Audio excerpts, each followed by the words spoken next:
Good evening, everyone. Hope you're well. Hope you had a profitable weekend. Welcome to this week's edition of the Anytime Notebook.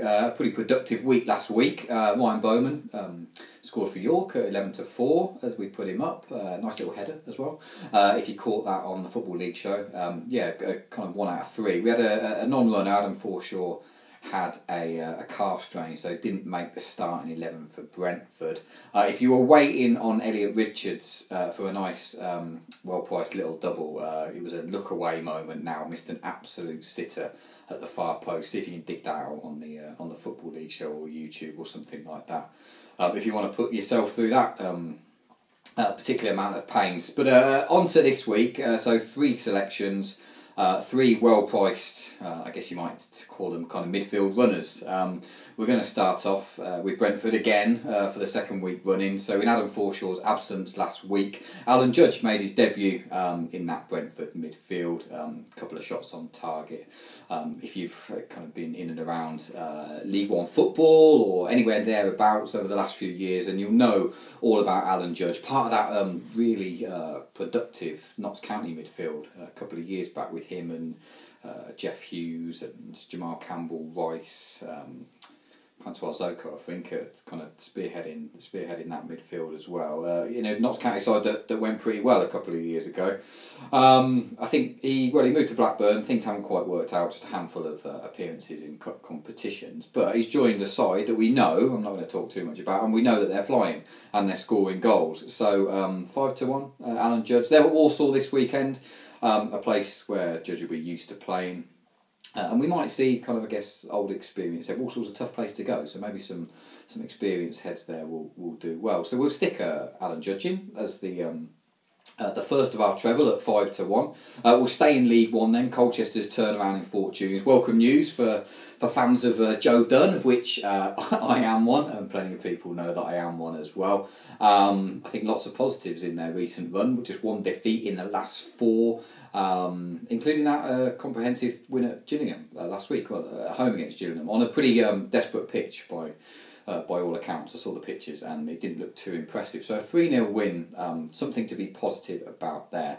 Sanchez Watt coming back into side. That was he scored last week and his second consecutive start. He's been out with injuries for the last couple of months. I think a hamstring injury and then a further injury followed up that one.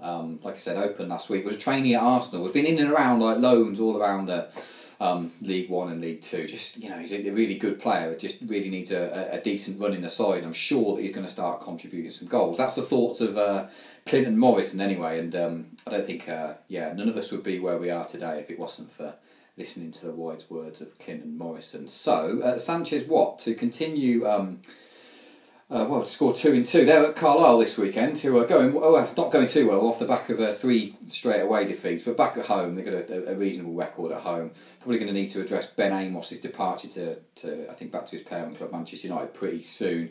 His deputy, Greg Fleming, has conceded, I think, 7 in the last 2. They conceded 4 at Leyton Orient last week, didn't they? So, probably going to need to address that.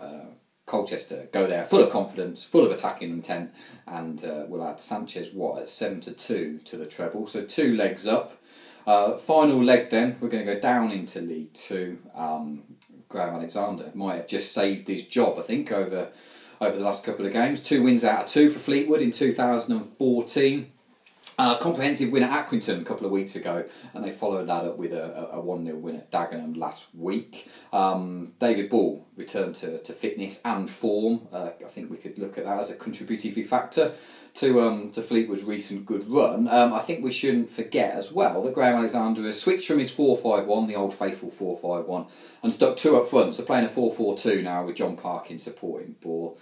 So a side that I guess we could make a little bit of money out of, kind of approaching games differently. We kind of look at Fleetwood maybe as kind of a team that keep it solid, not maybe full of goals, but that could be about to change. So when looking for goal scorers, they host Hartlepool this weekend, who are kind of a bit in different form themselves as well. I'm going to put up Jeff Hughes here, who has been far too long before Jeff Hughes troubled the scores. Had a really good start, scored 3 in his the first 5.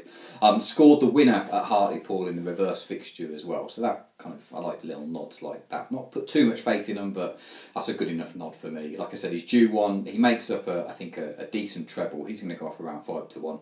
Makes up a decent treble of midfield runners that provide a threat. He stick all those 3 in a treble, which it's just occurred to me looks a bit like a Notts County testimonial. If excluding Sanchez Watt. So Jeff Hughes and Alan Judge, both ex-Notts County players. If we stick those in a treble, all best price with Hills, I think, 160-1 that treble pays, and it probably shouldn't be anywhere near that. I think if you look at some of the other layers, they're around about half that price for that treble. So not only three good prospects, but 3 decent prices as well. So Alan Judge, Sanchez Watt and Jeff Hughes make up the Anytime Notebook treble this weekend. Have a really productive weekend, and I shall see you on the other side.